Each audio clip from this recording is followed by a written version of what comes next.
A Páscoa é uma das celebrações mais importantes das Escrituras. Ela aparece tanto no Antigo quanto no Novo Testamento, mais do que uma data. A Páscoa revela um princípio central da fé bíblica. Deus liberta o seu povo. Ela não é apenas um evento histórico isolado, mas parte de um plano maior que percorre toda a Bíblia.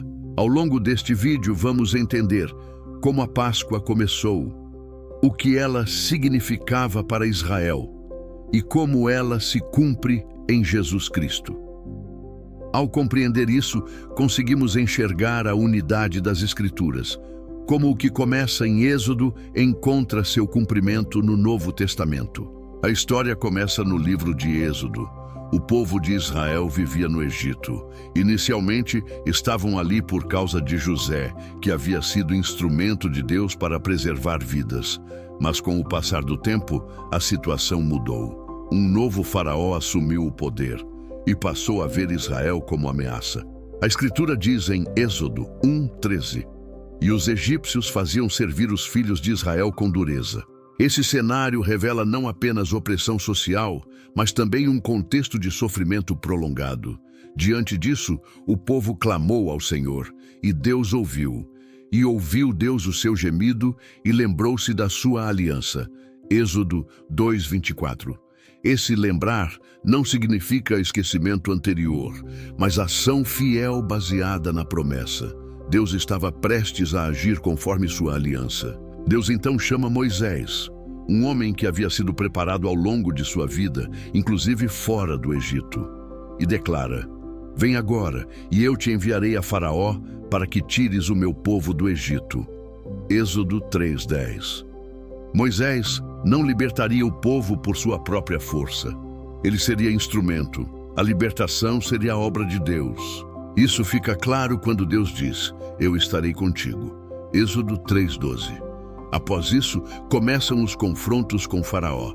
As pragas não eram apenas punições, elas também demonstravam a superioridade de Deus sobre os deuses do Egito. Em Êxodo 12, Deus estabelece a Páscoa. Esse capítulo é central para toda a teologia bíblica da redenção. Ele ordena: "Tomará cada um cordeiro, sem defeito." Êxodo 12:3-5. O fato de ser sem defeito não é apenas um detalhe, aponta para a pureza e perfeição. E também: "Tomarão do sangue e o porão nas ombreiras da porta." Êxodo 12:7. E explica: "Verei o sangue e passarei por cima de vós." Êxodo 12:13. Ou seja, o livramento não estava baseado no mérito das pessoas, mas no sinal do sangue. A Páscoa incluía elementos específicos: o cordeiro sem defeito, o sangue como sinal, pães sem fermento, ervas amargas. Os pães sem fermento representavam pressa. Não havia tempo para esperar a massa crescer. As ervas amargas lembravam o sofrimento vivido no Egito. A Bíblia diz: "Assim o comereis, lombos cingidos, sandálias nos pés." Êxodo 12:11. Essa postura indicava prontidão. A libertação estava acontecendo. Deus ordena que a Páscoa fosse celebrada continuamente. "Este dia vos será por memorial." Êxodo 12:14. E também: "Quando vossos filhos vos perguntarem." Êxodo 12:26. Ou seja, a Páscoa também tinha função pedagógica. Era uma forma de ensinar as futuras gerações sobre a ação de Deus. A fé bíblica é constantemente transmitida por meio da lembrança dos atos de Deus na história. A Páscoa revela princípios fundamentais. 1. Deus é justo e julga o pecado. 2. Deus provê um meio de livramento. 3. Esse livramento envolve substituição. O cordeiro morre para que o povo viva. Isso estabelece uma base importante para entender o conceito de sacrifício no restante das Escrituras. No Novo Testamento, esses elementos começam a ganhar clareza ainda maior. João Batista declara em João 1:29: "Eis o Cordeiro de Deus que tira o pecado do mundo." Essa declaração conecta diretamente Jesus à linguagem da Páscoa. Não é uma comparação aleatória, é uma identificação teológica. Jesus celebra a Páscoa com seus discípulos. Esse momento é conhecido como a última ceia. Durante a refeição, ele toma elementos tradicionais e dá novo significado. Isto é o meu corpo, isto é o meu sangue. Lucas 22, 19 e 20. Ele não cancela a Páscoa, ele revela o seu cumprimento. A morte de Jesus é apresentada como substitutiva. Isaías já havia profetizado no capítulo 53, versículo 5. Ele foi ferido por causa das nossas transgressões. E no Novo Testamento, isso é reafirmado em 1 Coríntios 5, 7. Cristo, nossa Páscoa, foi sacrificado por nós. Assim como o cordeiro no Egito, Cristo morre em favor do povo. No Êxodo, houve libertação da escravidão física. Em Cristo há libertação espiritual.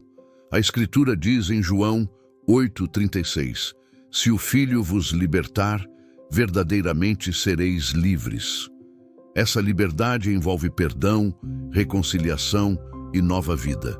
Em Lucas 22, 20, Jesus declara: este cálice é a nova aliança no meu sangue.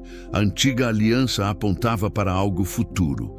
A nova aliança estabelece uma realidade presente. Agora, o relacionamento com Deus não está baseado apenas em rituais, mas em uma obra completa realizada por Cristo. Dessa forma, a Páscoa ensina que Deus age na história. Deus cumpre suas promessas. A salvação é provida por Ele. Essa mensagem continua relevante. Ela nos chama a confiar em Deus e a reconhecer a obra de Cristo. A Páscoa começa no Êxodo, mas encontra seu cumprimento em Jesus. Ela revela a coerência das Escrituras e aponta para um Deus que liberta, salva e permanece fiel. Oração. Senhor Deus, nós te agradecemos pela tua palavra, que revela a tua vontade e o teu plano de salvação.